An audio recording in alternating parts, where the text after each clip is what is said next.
નમસ્કાર મિત્રો, કેમ છો? આપ સૌને મારા જય શ્રી કૃષ્ણ.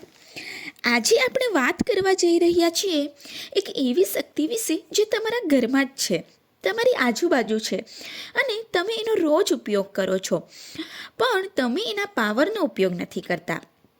અને એ વસ્તુ છે પાણી. હા મિત્રો, હું પાણીની શક્તિની વાત કરી રહી છું. પાણી એ માત્ર પાણી નથી, એ એનર્જી છે, વાઇબ્રેશન છે, મેમરી છે. અને લો ઓફ એટ્રેક્શનમાં પાણી એક મિરાકલ ટૂલ છે. શું તમે જાણો છો, પાણી તમારા વિચારોને ઓબ્ઝર્વ કરી શકે છે. પાણી તમારી સમસ્યાઓ, તમારા જે બ્લોકેજીસ છે, તમારી નેગેટિવિટી, આ બધું જ બદલવાની શક્તિ રાખે છે. એટલે જ આજે હું તમને એક સિક્રેટ જણાવવા જઈ રહી છું, જે તમારા જીવનમાં મિરાકલ એટલે કે મેજિક બની શકે છે. વિજ્ઞાન કહે છે કે પાણીની એક ફ્રીક્વન્સી છે. તમારા વિચારોની એનર્જી પાણીમાં ટ્રાન્સફર થાય છે.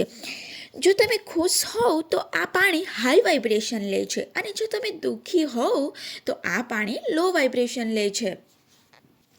અને આપણે જાણીએ છીએ કે આપણા શરીરમાં 70% પાણી છે. એટલે તમે જે વિચારશો તે તમારા શરીરની એનર્જી બદલી શકે છે. એટલે લો ઓફ એટ્રેક્શનમાં પાણી એનર્જી કંડક્ટર તરીકેનું કામ કરે છે. એક જાપાનીઝ વૈજ્ઞાનિક હતા ડૉક્ટર મસારુ ઇમોટો.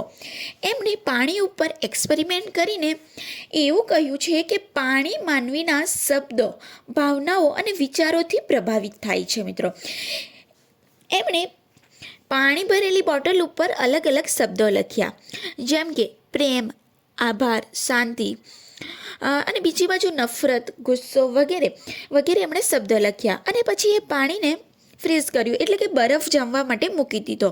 ત્યાર પછી એમણે માઇક્રોસ્કોપથી ફોટો લીધો અને એમણે જોયું કે જ્યાં પ્રેમ, આભાર આ બધું લખ્યું હતું ને, ત્યાં જે ક્રિસ્ટલ બન્યા હતા એ ખૂબ જ સુંદર અને આકર્ષક હતા. પરંતુ જ્યાં નકારાત્મક શબ્દો હતા, એટલે કે જ્યાં હેટ, નફરત, ગુસ્સો આ બધું લખ્યું હતું, ત્યાં ખરાબ અને તૂટેલા ક્રિસ્ટલ જોવા મળ્યા. પેટર્ન એકદમ અલગ જ હતી. એટલે કે પાણી આપણા શબ્દ અને ભાવનાઓને સાંભળે છે અને તેનો પ્રતિચાર આપે છે. હવે આ ટેકનિક એકદમ સિમ્પલ અને સરળ છે. તમારે શું કરવાનું છે, ગ્લાસ લઈ લેવાનું છે. ગ્લાસ તમે કોઈ પણ લઈ શકો છો. એને પ્રેમથી એમાં પાણી લઈ જોવાનું છે. જેમ કે તમારી કોઈ વિશ હોય, તેને તમારે પહેલેથી જ ક્લિયર રાખવાની છે કે મારી આ વિશ છે. અને એ વિશ તમારે એ પાણીમાં જોતાં જોતાં બોલવાનું છે. તમારે એ ક્લિયર રાખવાનું છે કે તમે શું મેનિફેસ્ટ કરવા માંગો છો, શું અબન્ડન્સ અચીવ કરવા માંગો છો. જો તમે જોબ મેળવવા માંગો છો, કે પછી કરિયરમાં સક્સેસ મેળવવા માંગો છો, કે પછી પૈસા મેળવવા માંગો છો, અથવા તો પછી રિલેશનશિપમાં એને રિલેટેડ કંઈ માંગો છો, કે પછી લાઈફ પાર્ટનરને રિલેટેડ કંઈ મેળવવા ઈચ્છો છો, હેલ્થને સારી કરવા માંગો છો, જે કંઈ પણ તમને જોઈએ છે એના વિશે તમારે એકદમ ક્લિયર રહેવાનું છે.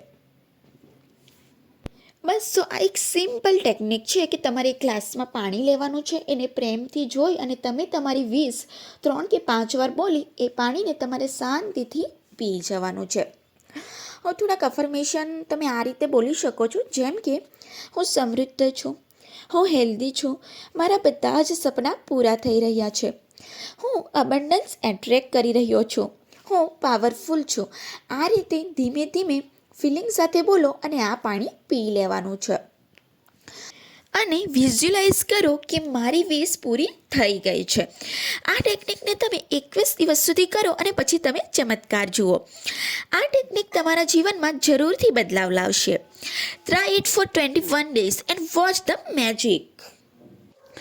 જો તમે પૈસા એટ્રેક્ટ કરવા માંગો છો તો આ રીતે બોલી શકો છો, પૈસા મારી તરફ આવી રહ્યા છે, આઈ એમ મની મેગ્નેટ. અથવા તો હું સમૃદ્ધિનો ચુંબક છું, મને રોજ નવી ઓપોર્ચ્યુનિટીઝ મળે છે, મારો ફાઇનાન્શિયલ ગ્રોથ ઝડપથી વધી રહ્યો છે. આ રીતે તમે બોલી શકો છો.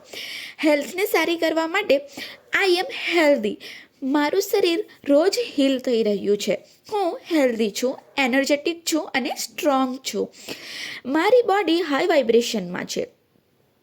અને રિલેશનશિપ માટે તમે બોલો કે હું પ્રેમ એટ્રેક્ટ કરું છું, હું પ્રેમ માટે વર્ધી છું, અથવા તો તમે કોઈ સ્પેસિફિક વ્યક્તિનું નામ લઈને પણ બોલી શકો છો કે આ વ્યક્તિ સાથે મારા મેરેજ થઈ ગયા છે, અથવા તો આ વ્યક્તિ સાથે મારા રિલેશન ખૂબ જ સારા છે.